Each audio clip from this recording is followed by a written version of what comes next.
آمنوا کتب علیکم الصیام کما کتب علی الذین من قبلکم لعلکم تتقون۔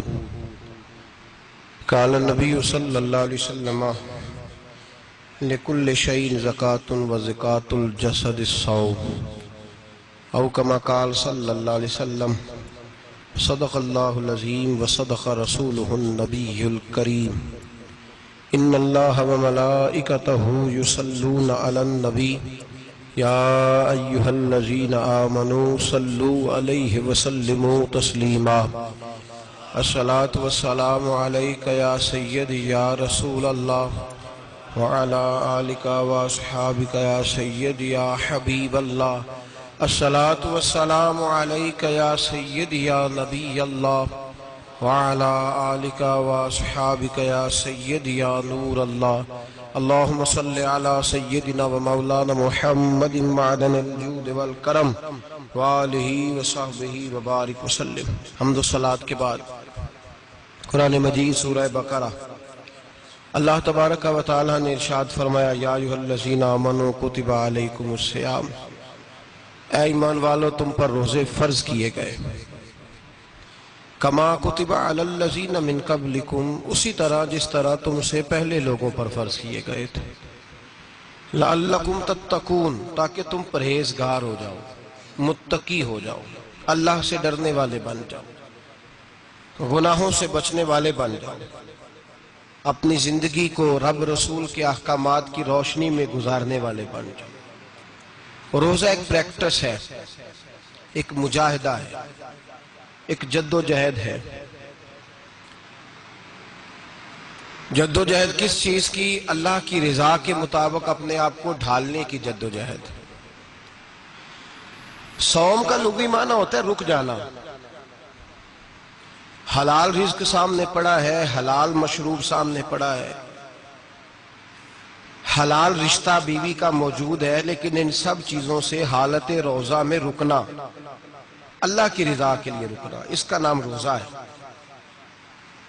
صوم کا معنی رکنے کے ہیں، پرہیز کرنے کے ہیں، بچنے کے ہیں۔ ہر چیز موجود ہے لیکن اللہ کا حکم نہیں ہے تو لہٰذا کھا نہیں سکتے۔ تو رب فرماتے جب جائز چیزیں تو میری مرضی کے بغیر میرے حکم کے نہیں کھا سکتا، تو نے رکنا ہے تو حرام کیسے کھا لیتا ہے؟ اب جائز چیز کے لیے تجھے حکم ہے، میں کہوں تو کھائے گا، میں کہوں تو نہیں کھائے گا۔ میں نے حکم دے دیا جائز ہے، روٹی ہے، کھانا ہے، گوشت ہے، تیری فریج میں پڑا سارا کچھ، تو با اختیار ہے، منہ میں دانت بھی ہیں، ہضم کرنے کو ہاضمہ بھی ہے، بھوک کی شدت بھی ہے، پر میری اجازت کے بغیر تو کھا سکتا۔ روزہ رکھ لیا، اب تجھے حکم نہیں کہ تو کھائے۔ جب جائز چیز میری مرضی کے بغیر نہیں کھا سکتا تو ناجائز کیسے کھائے گا؟ میرے نبی پاک علیہ السلام نے اپنے خوبصورت الفاظ کے اندر اس مفہوم کو بیان فرمایا۔ محبوب پاک صلی اللہ علیہ وسلم فرماتے جس نے جھوٹ نہیں چھوڑا، غیبت نہیں چھوڑی، برائی نہیں چھوڑی، اللہ کو اس کے بھوکے پیاسے رہنے کی کوئی ضرورت نہیں۔ وہ کاہے کا رکا ہے؟ جب کوئی کام تو اس نے اللہ کی رضا والا کیا نہیں۔ روزہ رکھ کے دغا کر رہا ہے، روزہ رکھ کے جھوٹ بول رہا ہے، روزہ رکھ کے کم ماپ رہا ہے، تول رہا ہے، دھوکہ دے رہا ہے، رشوت لے رہا ہے، فراڈ کر رہا ہے، حرام کا مال کٹھا کر کے کہتا ہے اس میں سے چلو 10 دیگیں بھی پکا دیں گے۔ وہ بھائی جو کام اللہ نے تجھے کرنے کو حکم دیا تھا، جب تو وہ بجا ہی نہیں لا رہا، مقصد روزہ ہی تو حاصل لعلکم تتقون۔ روزے کا مقصد یہ ہے کہ تو پرہیزگار ہو جائے۔ میرے نبی پاک علیہ السلام کی بارگاہ عالی مرتبت میں 2 عورتیں آئیں، یہ چیزیں کھا لو، کہنے لگی محبوبہ ہم نے روزہ رکھا ہوا ہے۔ فرمایا نہیں تمہارا تو روزہ نہیں ہے، حضور رکھا ہوا ہے روزہ، سحری سے لے کر اب تک کچھ نہیں کھایا، شام تک بھی نہیں کھائیں گی۔ محبوب نے فرمایا ذرا کہہ تو کرو، الٹی تو کرو۔ کہہ کی تو ان کے حلق سے خون بھی نکلا اور گوشت کے لوتھڑے بھی نکلے، پھوٹیاں بھی نکلی۔ نبی پاک نے فرمایا وہاں بیٹھ کے تم نے اپنے جاننے والوں کی غیبت نہیں کی، چغلی نہیں کھائی؟ خاموش ہو گئیں، گردنیں جھک گئیں۔ نبی پاک نے فرمایا تم نے قرآن نہیں پڑھا کہ جو اپنے بھائی کی غیبت کرتا ہے وہ مردہ بھائی کا گوشت کھاتا ہے؟ تو گوشت کھا کے بھی تمہارا روزہ رہ گیا ہے۔ کس طرح کا روزہ ہے کہ صاحب روزہ رکھ کے نہ رکھنے والوں پہ تنقید کر رہے ہیں. تراویاں پڑھ کے نکلے ہیں تو کہتے ہیں میں اکیلا ہی نیک ہوں، باقی تو محلے میں کوئی پڑھتا ہی نہیں. یہ کیسا تیرا روزہ ہے کہ تو روزہ رکھ کے تو اس کے مقصد کو نہیں سمجھا. لعلکم تتقون. روزہ دار تو وہ ہے کہ روزہ رکھا ہوا ہے، کھانے بھی سے رکا ہے، پینے سے بھی رکا ہے، عمل زوجیہ سے بھی رکا ہے، پھر وہ جھوٹ سے بھی رکے، غیبت سے بھی رکے، بدنگاہی سے بھی رکے، حرام خواری سے بھی رکے ساری چیزوں سے. یہ بتلائیے کہ روزے کی حالت میں اپنی بیوی کے پاس جانا منع ہے تو غیر محرم کو دیکھنا جائز ہے؟ ہمارے ٹی وی پہ میں نے پہلے بھی کہا تھا کہ ہم ٹھیکیدار اور ذمہ دار نہیں ہیں مذہب کے. یہاں ہمارے آنے سے پہلے بھی کوئی بیٹھا تھا، ہم مریں گے تو یہاں ہم سے بڑے بڑے نیک لوگ بیٹھیں گے. کوئی بندہ ذمہ دار نہیں ہے. بڑے بڑے کج کلا، صاحب جبہ و دستار، بڑے بڑے صاحب بصیرت، آئمہ، فقہاء، علماء، زعماء، نقباء، صوفیاء، اولیاء، غوث، کتب، ابدال، اوتاد، کتب الاقطاب، جانے کون کون آئے، علماء آئے، مفسرین آئے، محدثین آئے، گزر گئے. ہم تو خاک نشین لوگ ہیں، تھوڑا کام کرنے والے، تھوڑی صلاحیت رکھنے والے. لیکن بھائی اگر کرتے ہیں تو ایک کام کرتے ہیں، ساتھ دوسرا نہیں کرتے. یہ کس طرح کا دین سکھانے لوگ نکلے کہ شوال سے لے کر شعبان تک گانا سنایا جائے گا، شعبان سے لے کر شوال تک ناچ گانا کیا جائے گا، شوال سے لے کر شعبان تک دھما چوکڑی ہوگی، رمضان آئے گا تو حدیثیں سنائی جائیں گی، رمضان آئے گا تو لوگوں کو قرآن پڑھ کے سنایا جائے گا. یہ مذہب بانج نہیں ہے کہ گویے مذہب سکھائیں گے، ایکٹر مذہب سکھائیں گے. یہ مذہب بانج نہیں ہے کہ ایک گلاس کے اندر پہلے شراب پی لو، پھر اسی گلاس میں رمضان آئے تو شہد بانٹنا شروع کر دو. یہ بانج نہیں، یہ میرے رسول اللہ کا مذہب ہے. اگر تمہیں شوق ہے دین سیکھنے سکھانے کا، یکم رمضان کو توبہ کرو اور کہو کہ ہم ٹی وی پہ بیٹھ کے حدیثیں سنائیں گے تو سارا سال سنائیں گے. اور جس زبان سے حدیث نکلے گی پھر اس سے کبھی گندا گانا نہیں نکلے گا، پھر کبھی ناچ گانا نہیں ہوگا. یہ کون سا مذہب ہے جو بیویاں سکھا رہی ہیں؟ یہ کون سا دین ہے جو عورتیں سکھا رہی ہیں؟ میرے رسول پاک صلی اللہ تعالیٰ علیہ وآلہ وسلم کا وہ مذہب ہے کہ میرے اعلیٰ حضرت فاضل بریلوی رحمت اللہ علیہ نے فرمایا مرد کے لیے جائز نہیں کہ وہ عورت کی زبان سے میلاد بھی سنے، نعت بھی سنے. مرد کے لیے جائز نہیں. مرد کو مرد سکھائے گا، عورت سکھائے گی تو عورتوں کو سکھائے گی. بے شک آپ سویرے فتویٰ دیجئے کہ چھوٹی سی مسجد میں بیٹھ کے، چھوٹے سے کونے میں بیٹھ کے چھوٹا سا مولوی، اور وہاں تو اتنے بڑے مفتی ٹی وی پہ بیٹھے ہوئے، وہ غلط ہے تو صحیح ہے کیسے ہو گئے؟ سنو، میرے نبی پاک علیہ السلام کے مذہب کا حسن یہ ہے کہ اسلام کہتا ہے ایک نظر بی بی کو دیکھا کسی نے غلطی سے تو معافی ہو جائے گی، دوسری نظر شہوت سے دیکھا تو حرام ہے اس کے لیے. وہ پاکستان کا مولوی ہو یا سعودی عرب کا شاہ ہو، کسی کے لیے عورتوں کے بیچ پھرنا اٹھنا بیٹھنا جائز ہے. میرے نبی پاک صلی اللہ تعالیٰ علیہ وسلم نے فرمایا ہے میں عورتوں سے مصافحہ کرنے نہیں آیا. اور میرے نبی پاک صلی اللہ علیہ وسلم نے فرمایا ہے، حضور فرماتے لیکن نا کتا بالکل ناپاک نہیں ہوتا، کتے کا تھوک ناپاک ہوتا ہے یا کتا گیلا ہو جائے تو ناپاک ہوتا ہے، لیکن خنزیر سارا ناپاک ہوتا ہے، کل ناپاک ہے خنزیر. نبی پاک نے فرمایا خنزیر بھی ہو اور گند میں لتھڑا ہوا بھی ہو، پیشاب میں لتھڑا ہوا ہو، گوبر میں لتھڑا ہوا ہو، پخانے اور فضلے میں لتھڑا ہوا خنزیر ہو، اس کا جسم تیرے ساتھ ٹکرا جائے تو اتنا برا نہیں جتنا غیر محرم عورت کا وجود تیرے ساتھ ٹکرا جائے تو برا ہے. اس حد تک میرے نبی پاک صلی اللہ علیہ وسلم اور گنبد کے معاملے میں فتویٰ دینے والے، یا رسول اللہ کہنے پر کفر کا فتویٰ دینے والے اور بڑی بڑی باتیں کرنے والے خاموش کیوں ہو گئے؟ یا ایھا الذین آمنوا لا تتخذوا اليہود والنصارى اولیاء. رب فرماتا ہے یہودیوں اور عیسائیوں کو دوست نہ بناؤ، یہ تمہارے دوست ہو سکتے، یہ تمہارے سجن ہو سکتے. جب عرش کا مالک کہہ رہا ہے سجن نہیں ہو سکتے تو دوستی کی بات کیسے بڑھا رہا ہے؟ یا رسول اللہ ہمارے سجن کون ہو سکتے ہیں؟ فرمایا تمہارا دوست وہ ہو سکتا ہے جو محمد عربی کا غلامی کرنے والا ہو، جو رسول اللہ کی نوکری کرنا ہو دوست ہوگا. دوسرا دوست ہو سکتا؟ کوئی ایکٹر مذہب نہیں سکھائے گا، کوئی گویہ مذہب نہیں سکھائے گا. حضرت جناب سیدنا جنید بغدادی بغداد کے پیر سے کسی نے پوچھا تھا آج سے 1100-1200 سال پہلے، وہ تو زمانہ ویسے نیکی اور پرہیزگاری کا تھا، کہا بابا جی مرد اور عورت نیک ہو، بغیر پردے کے، بغیر حجاب کے، بغیر دیوار کے بیٹھ کر ایک دوسرے کو دین سکھا سکتے ہیں؟ حضرت صاحب بتائیے، مرد اور عورت نیک ہو تو بغیر پردے اور حجاب کے ایک دوسرے کو دین سکھا سکتے ہیں؟ تو حضرت جنید بغدادی فرمانے لگے سکھانے والا حسن بصری ہو اور سیکھنے والی رابعہ بصری ہو تو پھر بھی بغیر پردے کے بیٹھنے کی اجازت نہیں۔ تو مفتی صاحب کو اجازت کس نے دی؟ مولانا صاحب کو اجازت کس نے دی؟ بڑا وہ نہیں ہوتا جو ٹی وی پہ زیادہ آتا ہے، بڑا وہ ہوتا ہے جو رسول اللہ کے دین پہ عمل زیادہ کرتا ہے۔ حضرت عبداللہ ابن مسعود رضی اللہ تعالیٰ عنہ فرماتے زیادہ باتیں کرنے والا عالم نہیں ہوتا۔ حضور پھر عالم کون ہوتا ہے؟ فرمایا پڑھو قرآن، انما یخشی اللہ من عبادہ العلماء، فرمایا بڑا عالم وہ ہوتا ہے جو اللہ سے زیادہ ڈرتا ہے، اس لیے کہ رب فرماتا ہے میرے بندوں میں سے جو عالم وہ ہیں جو اللہ سے زیادہ ڈرتے ہیں، خوف رکھتے ہیں۔ تو میرے بھائی رمضان المبارک میں بچنا ہے، پرہیز کا وقت ہے، تو کوئی شخص بھی کوئی شو نہ دیکھے، میری منت ہے آپ حضرات، کوئی شو نہ دیکھے۔ عورت کا تو پردہ ہے تو ہمیں تو تماشے پہ لگا دیا گیا، عجیب قسم کے ایکٹر آ گئے اور مذہب سکھا رہے ہیں۔ میری اپیل ہے آپ سے کہ سحری افطاری کے وقت ٹیلی ویژن بند رکھیں، کیا چیز کھول کے رکھیں؟ یا قرآن کھول کے رکھیں یا رسول اللہ کا فرمان کھول کے رکھیں، اللہ رسول کی طرف توجہ رکھیں، وہ سیکھنے سکھانے کا وقت ہے۔ چھوڑیں گویوں سے دین سیکھا جائے گا، آپ ہمیں کوئی شکوہ نہیں، یہ پکی توبہ کریں، سویرے آئیں آ کے دین سکھائیں۔ حضرت فضیل بن عیاض، اور میں ان سے بھی اپیل کروں گا کہ آؤ دین سکھاؤ۔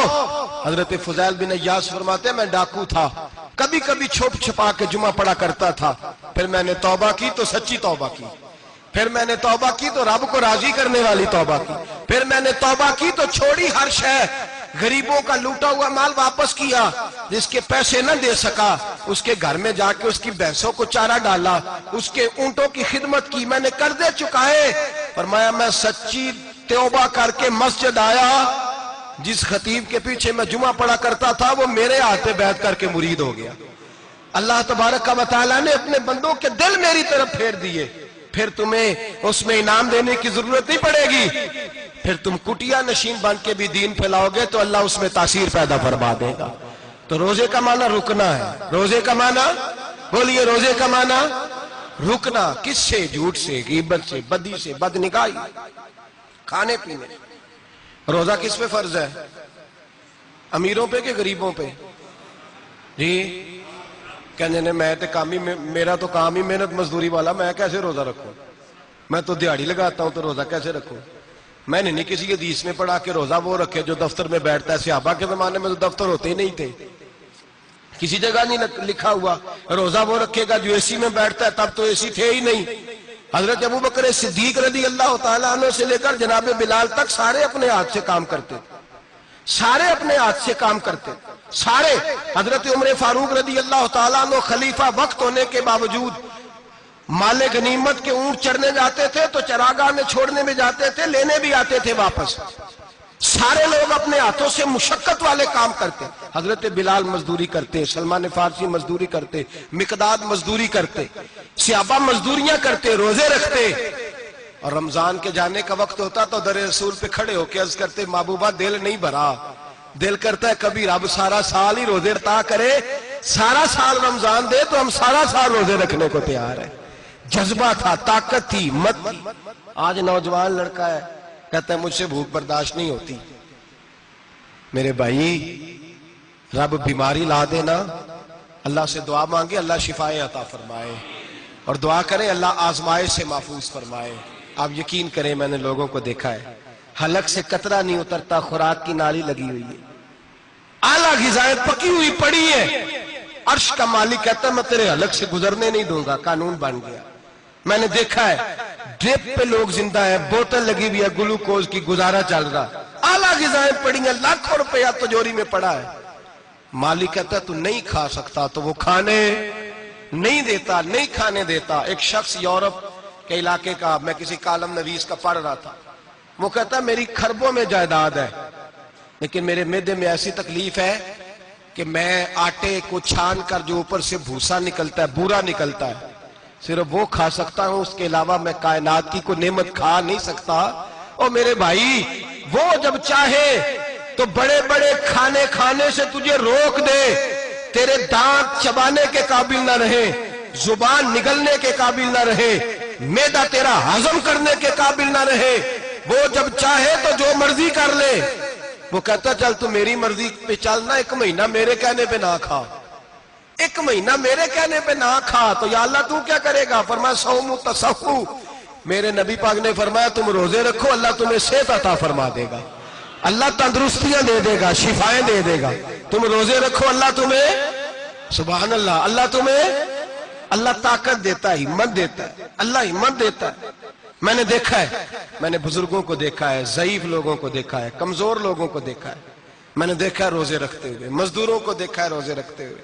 میں اپنے ابا جی کو کہتا، ابا جی اتنی سخت گرمی اور مزدوری آپ کرتے اور مزدوری کے عالم میں روزہ رکھتے، تو کہتے پتر روزہ کی آندا ہے، روزہ کدوں کو جاندا ہے، روزہ اپنی جگہ تے بے مزدوری اپنی جگہ ہوتے۔ اور کئی دفعہ میں نے فرمان لگے، میں نے یار سمجھ کوئی نہیں لگ دی، پتہ نہیں روزیاں چ اللہ طاقت کتھوں دے چھڑ دے، نہیں زیادہ کام بھی زیادہ کرید ہے، پھر روزہ بھی بھائی صوم تصحو، میرے مصطفیٰ نے فرمایا تو روزہ رکھ، اللہ تجھے صحت عطا فرما دے گا۔ رب تعالیٰ تجھے، یہاں ہوٹل کھلے ہوئے ہیں، یہاں عجیب حالات ہیں، ہوٹل کھلے ہوئے ہیں، لوگ بہانے ڈھونڈتے پھرتے ہیں، کہتے ہیں کٹ لگ گیا تھا، ذرا تھوڑا سا خون نکل آیا، سنی پلاس لگائی ہے تو روزہ نہیں رکھا، یہ ذرا مجھے تھوڑی دقت ہو گیا تو میں نے روزہ نہیں رکھا، کھانسی لگ گئی ہے تو روزہ نہیں رکھا۔ او خدا کے بندے، روزہ تو نعمت ہے۔ اور سبحان اللہ، میرے نبی پاک نے فرمایا لِكُلِّ شَيْءٍ زکات وَزَكَاتُ الْجَسَدِ الصَّوْمُ، فرمایا ہر شے کی زکات ہوتی ہے، وجود کی زکات روزہ ہے، روزے رکھو جسم کی زکات نکل جائے گی۔ ایک بات کہہ لوں، آپ لوگوں سے ناراض تو نہیں ہو جائیں گے، فاقہ کرنا بھی میرے نبی پاک کی سنت ہے، مسواک کرنا بھی سنت ہے اور فاقہ کرنا بھی۔ مسواک والی سنت زیادہ اپناتے ہیں لوگ، فاقہ کرنا بھی نبی پاک کی سنت ہے۔ ایک صاحب مجھے کہنے لگے جناب بیٹھ کے کھانا حضور کی سنت ہے، میں نے کہا کبھی کبھی نہ کھانا بھی نبی پاک کی سنت ہے، نہ کھانا بھی حضور کی سنت ہے۔ اور ہمارے فقہاء نے لکھا ہے جو روٹی زیادہ کھاتا ہے اس میں 2 باتیں پیدا ہو جاتی ہیں۔ میں پہلا تو کو معافی مانگ لی ہے، ناراض نہ ہو گیا، جو روٹی زیادہ کھاتا ہے اس میں 2 باتیں پیدا ہوتی ہیں۔ کیا کیا؟ ایک بولتا زیادہ ہے، دوسرا سوتا زیادہ ہے، غافل ہو جاتا ہے۔ فقہ اور حکیم اطباء ڈاکٹر کہتے ہیں کہ پیٹ خالی رہے نا جس آدمی کا، اس کا حافظہ مضبوط ہوتا ہے، اس کے ذہن کی گرہ کھلتی ہے۔ زیادہ کھانے سے تو خماری چڑھتی ہے، دماغ ڈھونڈتے پھرنا روٹی کدھر سے آج اچھی ہے، گھر میں نہیں پکی تو ہوٹل چلے جانا، کھانے کے سوا اور کام ہی کوئی نہیں۔ اور صاحب میرے نبی پاک علیہ السلام نے فرمایا کافر 7 آنتوں سے کھاتا ہے، 7 آنتوں سے، اور فرمایا میرا مومن 1 آنت سے کھاتا ہے، اس کے وجود میں کھانے والی 1 آنت ہے، کافر 7 آنتوں سے کھاتا ہے۔ مسلمان فاقہ کشی سے نورانیت پیدا ہوتا ہے، کم کھانا۔ دیکھیں نا نبی پاک صلی اللہ علیہ وسلم نے اللہ سے فاقہ مانگ کے لیا ہے، یا اللہ 1 وقت روٹی دے، 1 وقت کا فاقہ دے، مانگ کے لیا ہے نبی پاک نے، مانگ کے۔ حضرت ابو ہریرہ رضی اللہ تعالیٰ عنہ فرماتے ہیں بھوک زیادہ لگتی تھی نا جب مجھے، تو میں حضرت عمر سے، ابو بکر سے، عثمان مولا علی سے کوئی مسئلہ پوچھ لیتا تھا، اور جب میں مسئلہ پوچھتا تھا تو وہ مجھے روٹی کھلا دیتے تھے۔ جب میں ان سے مسئلہ پوچھتا تو وہ مجھے، ایسے آبادی گل سی مولویاں دی نہیں جے، مطلب تسی کل نو میرے تے ذمہ لا دے کہ مسئلہ بھی پوچھنا ہے تو روٹی بھی کھوانی ہے۔ یہ بات کس کی تھی؟ بولیے۔ اے مطلب تسی سویرے جا کے جڑی مولویاں دے خلاف گل ہوندی وہ چھیتی دس دیو بھئی جی انہاں اج دسیا ہے کہ مسئلہ بھی دسنا ہے تے روٹی بھی، چلو تسی آؤ گے انشاءاللہ اسی کھوائیں گے جننے جو گئے وہاں، لیکن یہ فتویٰ سب کے لیے نہیں ہے، اللہ خیر فرمائے۔ تو بھائی یاد رکھیں، حضرت ابو ہریرہ فرماتے ہیں مجھے بھوک لگی، میں حضرت عمر کے پاس گیا، ان سے مسئلہ پوچھا۔ ان کا رواج تھا جب میں مسئلہ پوچھتا تو پہلے روٹی کھلاتے۔ ہمارے بزرگ یہ فرماتے ہیں کہ کھانے کھلا کے دین پڑھاؤ، صرف تمہارا کتب خانہ نہیں کھلا ہونا چاہیے، تمہارا دسترخوان بھی کھلا ہونا چاہیے۔ کسی نے نبی پاک صلی اللہ علیہ وسلم سے پوچھا تھا بہترین مسلمان کون ہے؟ حضور نے فرمایا جو سلام لینے میں پہل کرے اور روٹی زیادہ کھلائے، جو روٹی ہر وقت فکر کرے یار تو روٹی کھا لے، روٹی کھانے کی طرف توجہ دلائے۔ کھلانا سنت ہے، زیادہ کھانا اس میں بھی فرق رکھیں. اب یہ نہ پروگرام بنا لیں کہ دوسروں کو جا کے مسئلہ بتائیں میں روٹی کھوا, میں آج سن کے آیا سنت ہے روٹی کھوانا. زیادہ کھانا کھلانا سنت ہے, کھانا سنت. فرق یاد رکھنا ہے. کھلانا زیادہ, بولے زیادہ کھلانا زیادہ کھانا, اس میں فرق ہے, یہ یاد رکھیں. تو نبی پاک صلی اللہ علیہ وسلم کے صحابی حضرت ابو ہریرہ رضی اللہ تعالیٰ عنہ فرماتے ہیں میں نے حضرت عمر سے مسئلہ پوچھا. میں نے کہا حضور مسئلہ بتائیں, تو کہتے پہلے ان کی عادت تھی جب میں مسئلہ پوچھتا تو روٹی بھی کھلاتے. آج انہوں نے مسئلہ ہی بتایا ہے, روٹی کوئی نہیں کھلائی. تو مجھے کہنے لگے ابو ہریرہ تو سوچتا ہوگا روٹی نہیں اس نے پوچھی, تو نے کب سے کھانا نہیں کھایا؟ میں نے کہا آج صبح سے. تو جناب عمر کہنے لگے میں نے کل صبح سے نہیں کھایا. چل ابو بکر صدیق کے گھر مسئلہ پوچھتے ہیں. کہتے ہیں جناب صدیق اکبر کے دروازے پہ گئے, جا کر کے ان سے مسئلہ پوچھا. ان کی بھی عادت تھی جب کوئی مسئلہ پوچھنے جاتے تو دسترخوان بچھا لیتے. کہتے آؤ روٹی بھی کھلاتا ہوں مسئلے بھی بتاتا ہوں. کہتے ہیں گئے تو انہوں نے بھی مسئلہ بتایا, روٹی کوئی نہ پوچھی. تو کہنے لگے عمر ابو ہریرہ تم لوگوں نے کل پرسوں سے نہیں نہ کھایا ہوگا. اور ابو بکر کو 4 دن گزر گئے ہیں, تھوڑا سا دودھ ملا ہے یا کھجور ملی ہے, روٹی کوئی نہیں ملی. چلو در رسول پہ چلتے, آؤ حضور کی بارگاہ. کہتے ہیں نبی پاک کی بارگاہ میں آئے, حضور نے چہرے دیکھے, کریم سے مسئلہ نہیں پوچھنا پڑا. میرے مصطفیٰ کریم نے فرمایا بھوک لگی ہوئی ہے تم تینوں کو, 3-4 دن ہو گئے. اللہ کے رسول نے فرمایا مجھے پورا ہفتہ ہو گیا ہے. سبب کچھ اور ہے جس کو تو خود سمجھتا ہے. زوال بندہ مومن کا بے زری سے نہیں, بھوک نقصان کا وجہ نہیں بنی, وجہ کوئی اور بنی ہے. رشوتیں جو بازار گرم ہوئے ہیں لوٹ مار کے, یہ روٹی کے لیے نہیں, یہ زیادہ کھانے کے لیے, یہ بینک بیلنس کے لیے گرم ہے. یہ لوٹ مار کا مقصد کوٹھیاں بنانا ہے, روٹی کا تو رب کریم کا وعدہ ہے. جو روز روتا ہے شام کو کہ میرا کاروبار کوئی نہیں, اصل میں کہتا ہے بنگلہ کوئی نہیں, اصل میں کہتا ہے کار کوئی نہیں, پجاروں کوئی نہیں, روٹی تو اللہ عطا فرماتا ہے, اس کا وعدہ ہے. فرمایا حضور نے 3 دن بیت گئے, چلو. میرا بے تکلف صحابی ابو الحسن انصاری, وہ بڑے نصیب والے ہوتے ہیں جن کو میرے نبی پاک خود کہتے تھے کہ تیری فلانی ذمہ داری ہے. اس زمانے کا تو کسی کو کہہ دیا جائے تیری ذمہ داری ہے تو کہتا ہے یہ تو پھٹیکے ڈالنے لگ گیا, یہاں سے تو چھٹی کر جانی چاہیے. خوش ہوتے تھے صحابہ کہ ہماری ذمہ داری لگی. کہتے ہیں حضرت ابو الحسن انصاری کے گھر گئے, نبی پاک نے فرمایا بھوک بڑی لگی ہے کھانا لا. کہتے ہیں حضور نے اسے کہا تو اس آدمی کو تو وجد ہی ہو گیا. اس نے کہا میرے اتنے نصیب کہ حضور کا یہ کھانا کھلا. آؤ دیکھو دنیا والوں, آج جو سب سے زیادہ عزت والا ہے وہ میرا مہمان بنا ہوا ہے. فرماتے ہیں وہ دوڑے گئے, بکری اٹھائی, ذبح کی, بیوی کو کہنے لگے روٹی تیار کر. ادھر کھجوریں توڑی, انگور توڑے, کہنے لگے حضور آپ جب تک تناول کریں تب تک کھانا پک جاتا. حضرت عمر کہتے ہیں روٹی پک کے آئی, بڑا پیارا گوشت, بڑا اچھا سالن, بڑا خوبصورت خلوص والا کھانا. فرماتے ہیں میں نے بڑا ہی کھایا. نبی پاک نے نہ ایک روٹی لی اور چھوٹی چپاتی, تھوڑا تھوڑا سالن کونوں سے, اور جب نبی پاک نے کھا لیا تو حضور کی آنکھوں میں آنسو آئے. حضرت عمر کہنے لگے حضور روئے کیوں؟ نبی پاک نے فرمایا سوچتا ہوں 7 دن کے فاقے کے بعد کھایا ہے, پر ڈرتا ہوں رب اس کا حساب پوچھے گا تو جواب کیسے دینا ہے, اس کا حساب بھی تو دینا ہے نا جو کھایا ہے. تو حضرت عمر فاروق کے ہاتھ میں کچھ چیز تھی, زور سے زمین پہ ماری, کا محبوبہ 7 دن کے بعد بھی روٹی کھائے تو حساب دینا ہے. نبی پاک فرمانے لگے عمر وہ مالک ہے نا, تو جب دیتا ہے تو حساب نہیں لے سکتا, حساب تو دینا ہے, حساب تو دینا ہے, تیاری رکھو. صحابہ کرام فرماتے ہم نے ارادہ کیا کہ آج کے بعد ہم پھر فاقے کریں گے, کم کھائیں گے, اس لیے کہ حساب دینا ہے. میرے بھائی وہ فاقہ کشی کرتے تھے, ڈرتے تھے. یہاں تو لوگ کھا کے بیمار ہیں, کھاتے جا رہے ہیں سوتے جا رہے ہیں, کھاتے جا رہے ہیں سوتے جا رہے ہیں. یہ بھی وقت آئے گا رمضان شریف کا, سویرے درس پہ آؤ کہتے نیند بڑی آتی ہے, سویرے 2 سپارے پڑھ کے سویا کرو کہتے صاحب نیند بڑی آتی ہے. فجر کے بعد تو وقت ہوتا ہے اللہ اللہ کرنے کا, شہری کا, کھاتے جا رہے ہیں سوتے. لوگ جماعت سے نماز نہیں پڑھتے سو جاتے, جماعت کا ثواب چھوڑ کے سو جائیں گے. بھائی رمضان مبارک میں فاقہ کشی کی ٹریننگ ہوتی ہے, فاقہ کشی کی تربیت لے, رمضان میں روکے اپنے آپ کو, تربیت ہوگی.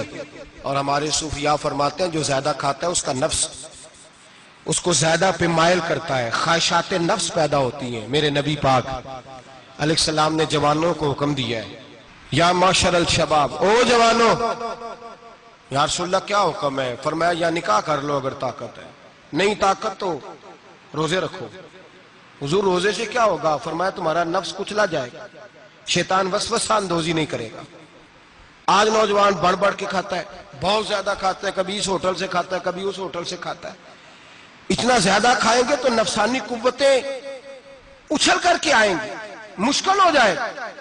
شادیاں دیر سے ہوتی ہیں، ماں باپ آنکھیں بند کر کے بیٹھے ہوئے ہیں۔ اگر ماں باپ کی ذمہ داری ہو اور ماں باپ نکاح نہ کرے تو نبی پاک نے فرمایا بچے گناہ کریں گے تو جتنا گناہ بچے کو اتنا باپ کو بھی ہوگا۔ تو ماں باپ چپ ہیں، دوسرا شادی مشکل بڑی ہے، مہنگی بڑی، اور تیسرا نہیں کر رہے کچھ لوگ تو روزے بھی نہیں رکھ رہے۔ تو رمضان ان کے لیے بھی وقت ہے، نفسانی قوتیں کچلی جائیں گی۔ کھانا جتنا کم کھایا جائے گا اتنا وجود کے اندر نفسانی خواہشات کم پیدا ہوں گی۔ تو رمضان تو پریکٹس ہے مجاہدے کی، دین کی۔ اور دوسرا میرے حبیب پاک صلی اللہ علیہ وسلم نے فرمایا ہے، حضور فرماتے ہیں کہ رمضان اور قرآن کا آپس میں رشتہ ہے۔ قرآن پاک کتنا پڑھنا چاہیے روزانہ؟ زیادہ سے اللہ جزا دے، امید ہے آپ زیادہ سے زیادہ ہی پڑھتے ہوں گے۔ بھائی سنیں، حدیث مبارکہ میں نبی پاک نے فرمایا رمضان اور قرآن دونوں مل کے نا، بڑی پیاری حدیث ہے، فرمایا دونوں مل کے اللہ کی بارگاہ میں میری امت کی سفارش کریں گے۔ رمضان اور اللہ اکبر، کس طرح؟ نبی پاک فرماتے ہیں رمضان کہے گا اے اللہ دن کے وقت میں نے اسے تیری رضا کے لیے کھانے پینے سے باز رکھا، اور قرآن کہے گا یا اللہ رات کو تیری رضا کے لیے کھڑا ہو کے یہ قرآن سنتا تھا۔ رمضان اور قرآن دونوں سفارش کریں گے۔ ہم نا بڑا کچھ پڑھتے ہیں، سنتے ہیں، سیکھتے ہیں، اب یقین کریں یہ کھاتے بھائی کا بھائی سے اختلاف ہو جائے نا تو وہ 30 سال پرانے کھاتے کھول کے لے آتا ہے، ساری رات ڈھونڈتا ہے کہ میرے پیسے کہاں سے نکلتے ہیں، پڑھ لیتا ہے۔ قرآن پاک کی باری آتی ہے تو نہیں پڑھتے قرآن پاک۔ ابا جی کا ختم ہوتا ہے تو مانگتے پھرتے ہیں، کہتے ہیں 2 قرآن پاک 10 قرآن پاک۔ یہ باتیں بتانی نہیں چاہیے، کرنی نہیں چاہیے، لیکن چونکہ تربیت کے لیے بیٹھا ہوں تو کر دیتا ہوں۔ میرے شاگردوں سے پوچھیں، یہاں مدرسہ ہے الحمدللہ، درجنوں طلباء ہیں، اساتذہ ہیں، میرے پیر بھائی ہیں، اور میرا یہ دعویٰ ہے کہ شاید کوئی کسی سے اتنا پیار کرتا ہو جتنے میرے شاگرد اور مرید مجھ سے کرتے ہیں، لیکن میں نے کبھی کسی سے نہیں کہا کہ ذرا سورت فاتحہ پڑھ کے دینا، میں نے اپنے ابا جی کو ثواب دینا ہے۔ پوچھ لیں کسی سے نہیں کبھی کہا، کبھی نہیں میں نے کہا کہ ذرا مجھے تھوڑا سا قرآن پڑھ دیں۔ میں اس کو ناجائز نہیں کہتا، پڑھوانا چاہیے، لیکن میں اپنے والدین کے لیے کبھی سوال نہیں کرتا کہ مجھے ذرا پڑھ کے دو، میں نے بخشنا ہے، اس لیے کہ میں نے ذاتی طور پہ روٹین بنائی ہے۔ میں سمجھتا ہوں کہ کائنات کے اندر میرے اوپر جن لوگوں نے احسان کیے ان میں سب سے زیادہ حصہ میرے ماں باپ کا ہے۔ میں سمجھتا ہوں اس بات، کتنا نالائق ہوں میں کہ میں 1 مہینے میں ایک قرآن پاک بھی پڑھ کے ان کی روح کو احسان نہیں کر سکتا۔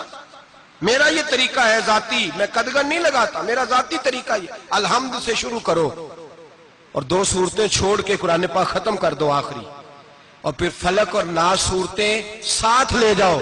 یہاں بیٹھ کے سالے ثواب نہیں کرنا، ختم نہیں دلانا، ساتھ لے جاؤ، قبر پہ کھڑے ہو جاؤ اور فلق اور ناس صورتیں قبر پہ بیٹھ کے تلاوت کرو، اور جو قرآن مجید پڑھا ہے ان کی روح کو وہاں احسال کرو۔ او بھائی، اولاد جب ماں باپ کے لیے پڑھتی ہے تو اسے کہنا نہیں پڑتا اللہ بخش دے، اس لیے کہ اولاد کی نیکیاں خود بخود ماں باپ کے کھاتے میں جمع ہوتی ہیں، خود نیکیاں جمع ہوتی ہیں۔ میرے بھائی تو بچوں سے یہ تو مطالبہ کرتا ہے کہ بیٹا اس سال رمضان المبارک میں میرے لیے ستو ضرور بنانا، فلانی چٹنی ضرور تیار کرنا، یہ کیوں نہیں کہتا بیوی سے کہ ڈشیں کم بنانا؟ تو بھی بیٹھ کے قرآن پاک پڑھ، میں بھی قرآن پاک پڑھتا ہوں۔ ادھر آؤ بیٹا یہاں بیٹھ کے تلاوت کرو، میں بھی کرتا ہوں۔ بیٹی ادھر آؤ بیٹھ کے قرآن پاک پڑھو۔ کتنا وقت لگتا ہے؟ حافظ اور قاری اور علماء اگر پڑھے تو 20-25 منٹ لگتے ہیں قرآن پاک کا سپارہ پڑھنے، اور اٹک اٹک کے پڑھنے والا بھی پڑھے تو 1 گھنٹہ لگ جائے گا۔ اور میرے نبی پاک صلی اللہ علیہ وسلم نے فرمایا جو قرآن پڑھتے ہوئے اٹکتا ہے اللہ اسے ڈبل ثواب عطا فرماتا ہے۔ فرمایا جو زبانی پڑھے سنگل ثواب، جو دیکھ کے پڑھے اسے ڈبل ثواب۔ حضور کیوں؟ فرمایا اس لیے کہ میرا قرآن دیکھنے پہ بھی اللہ ثواب عطا فرماتا ہے، قرآن دیکھنے پہ بھی اللہ ثواب دیتا ہے، دیکھنے کا بھی ثواب۔ رمضان شریف میں قرآن پاک پڑھے، کھول کے پڑھے۔ اور میرے بھائی اگر تیرا بچہ پڑھے، اگر تیری بیٹی پڑھے، کائنات کا خوش نصیب باپ وہ ہے کہ بیٹا قرآن پڑھے، چاہے ناظرہ ہی پڑھے۔ جس کی بیٹی پڑھے، زندگی میں انہیں اس کام پہ لگا جاؤ مرنے کے بعد بھی پڑھیں گے۔ امام جلال الدین سیوطی شافعی رحمت اللہ علیہ فرماتے حضرت عیسیٰ قبر کے پاس سے گزرے، قبر پہ عذاب ہو رہا تھا، اللہ کا غضب برس رہا تھا، جناب عیسیٰ استغفار پڑھتے ڈرتے گزر گئے۔ تھوڑی دیر کے بعد، چند گھنٹوں کے بعد گزرے تو اسی قبر پہ پھول کھلے ہوئے تھے، رحمت برس رہی تھی۔ حضرت عیسیٰ علیہ السلام عرض کرنے لگے مولا تو بے نیاز ہے، میری طاقت نہیں تیرے کاموں میں بولنے کی، پر ابھی تو یہاں عذاب ہو رہا تھا، ابھی رحمت برس رہی ہے۔ جناب عیسیٰ کہتے ہیں آواز خدا بندی آئی، عیسیٰ بندہ بڑا گناہگار تھا، پاپی تھا، مجرم تھا، خطا کار تھا، لیکن جب اس کا انتقال ہوا، اس کی بیوی حاملہ تھی، اس کے پیٹ میں بچہ تھا، بچہ اس کے انتقال کے بعد پیدا ہوا، آج وہ 4.5 سال کا ہوا ہے، مکتب میں گیا ہے، مدرسہ میں گیا ہے، استاد نے بسم اللہ شریف پڑھائی ہے، فرمایا اس نے توتلی زبان سے کہا ہے بسم اللہ الرحمن الرحیم، کہا عیسیٰ مجھے بتلا اس زمین پر وہ معصوم جسے ابھی رحمان اور رحیم کہنا نہیں آتا، وہ توتلی زبان سے مجھے رحمان اور رحیم کہے اور میں اسی زمین پہ اس کے باپ کو عذاب دوں؟ فرمایا اس نے ایک بار رحمان اور رحیم کہا ہے، میں نے اس کی باپ کی قبر کو نور سے معمور فرما دیا ہے، نور سے بھر دی ہے قبر، برکت سے بھر دی ہے۔ اللہ کرے میرے بیٹے بھی قرآن پڑھے، اللہ کرے میری بیٹیاں بھی قرآن پڑھیں، اللہ کرے ہم سب کی اولادیں قرآن پاک پڑھیں، ان کو لگاؤ قرآن پاک۔ میں کہتا ہوں کتنا خوش کی دیکھیں نا، امام اعظم ابو حنیفہ رمضان میں 61 قرآن پاک پڑھتے تھے، کتنے؟ 60 ٹیک، اللہ اکبر۔ ایک قرآن پاک دن میں پڑھتے پورا، ایک رات کو پڑھتے، ایک تراویح میں پڑھتے، 61 قرآن پاک امام صاحب پڑھتے۔ آپ فرماتے میں نے چھوڑ دیے سارے وظیفے، میں صرف رسول اللہ کا قرآن پڑھتا ہوں، رمضان سارا قرآن پاک، سارا رمضان۔ اب تو عادت ہی نہیں رہی ہمیں قرآن پاک کی، اگر لوگ ناراض نہ ہو تو محفل نعت ہوتی ہے تو تلاوتیں کتنی ہوتی ہیں، اور نعتیں ہم نے ذوق ہی نہیں بنایا، ذوق ہی نہیں بنایا ہم نے تلاوت قرآن کا، اس لیے کہ قراء علماء فقراء ان کو ہم تیار ہی نہیں کر رہے، ہم تو ایکٹر پال رہے ہیں جو پیسے لیتے ہیں نعت خوانی کے، معاذ اللہ۔ او میرے بھائی، کیا قرآن میرے نبی کی نعت نہیں؟ حضرت عائشہ صدیقہ رضی اللہ تعالیٰ عنہ کے پاس صحابہ گئے، کہنے لگے اماں جی ہمیں نبی پاک کا اخلاق بتلائیں، تو اماں جی کہنے لگی جاؤ جا کے قرآن پاک پڑھو، قال خلقہ القرآن، سارا قرآن میرے نبی کے اخلاق کا انعام ہے، یہ ساری نعت ہے، یہ ساری نعت ہے۔ اس نعت کو سننے لوگ کیوں نہیں آتے؟ اتنا رش میں اپنے نعت میں اتنا تراویح پہ کیوں نہیں ہوتا؟ اور ملت کا جوان یاد رکھے، بوڑھے تراویحاں پڑھتے ہیں، ضعیف تراویحاں پڑھتے ہیں، گھٹنوں میں درد ہے تراویحاں پڑھتے ہیں، بیمار بوڑھے تراویحاں پڑھتے ہیں، جوان وہاں چوک میں کھڑے۔ کیا جوانی اس لیے ہے چوکوں میں کھڑا ہوا جائے؟ کیا جوانی اس لیے ہے کہ سعودی عرب جانے کے لیے پاسپورٹ بنانا ہو تو 2.5 گھنٹے کھڑا رہے تو؟ شناختی کارڈ کے دفتر تو کھڑا رہے، پروٹیکٹر کے لیے کھڑا رہے، کافروں کے سامنے کاسا لیسی کرنے کے لیے تو کھڑا رہے، تو نوکری پہ جائے تو ساری رات کھڑا رہے، اور تو قرآن کے لیے کھڑا نہیں ہوتا؟ میرے محبوب نے فرمایا من قام ایمانا واحتسابا غفر له ما تقدم من ذنبه، فرمایا جو رمضان المبارک میں اللہ کی رضا کے لیے گناہوں کی معافی کے ارادے سے قیام کرے گا، راتوں کو عبادت کرے گا، اللہ اس کے پچھلے سارے گناہ معاف فرما دے گا۔ نوجوان ارادہ کریں، پروگرام بنائیں کہ انشاءاللہ قرآن پڑھنا بھی ہے، قرآن پڑھوانا بھی ہے، سننا بھی ہے، اور انشاءاللہ بولیے سننا بھی ہے اور پڑھنا بھی ہے اور پڑھانا بھی۔ ہمت کریں، دلیری کریں، آکے کھڑے تو ہو، اللہ توفیق عطا کرے گا۔ پہلی بات یہ کہ روزہ رکھیں، دوسری بات یہ کہ قرآن پاک کی تلاوت کریں، اور روزہ رکھیں تو روزے کے سارے حسن سمیت اسے رکھیں۔ نبی پاک نے فرمایا رمضان غمخواری کا مہینہ ہے، غمخواری کریں۔ ہمارے زمانے میں 2 قسم کی تکلیفیں ہیں، ایک تو غریب آدمی، اس کا حال یہ ہے کہ وہ مانگتے ہی گزارا کرنا چاہتا ہے، اس نے ہاتھ یوں کر لیا ہے تو اب اس کا یوں ہونے کو تیار نہیں۔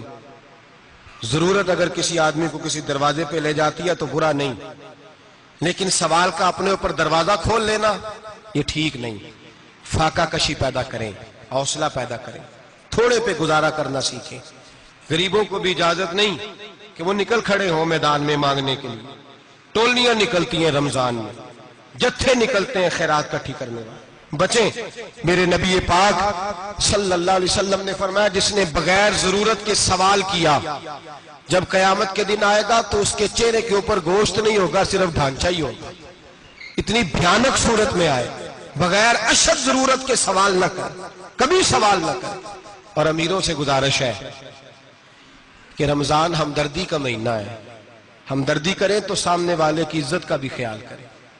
یہ بات درست ہے کہ غریب سیاڑا نہیں ہوتا، اس لیے کہ جس کی جیب میں پیسے نہیں ہوتے بھائی اسے عقل بھی نہیں ہوتی، جس کے گھر کار نہیں ہوتی اسے چلانے کا طریقہ، جس کے گھر اوون نہیں ہوتا اسے چلانے کا طریقہ بھی نہیں آتا، جس کے گھر میں چیزیں ہوتی ہیں اسے چلانا بھی آ جاتا ہے، جدے گھر دانے دے کملے بھی اس کے سیانے ہو جاتے ہیں۔ تو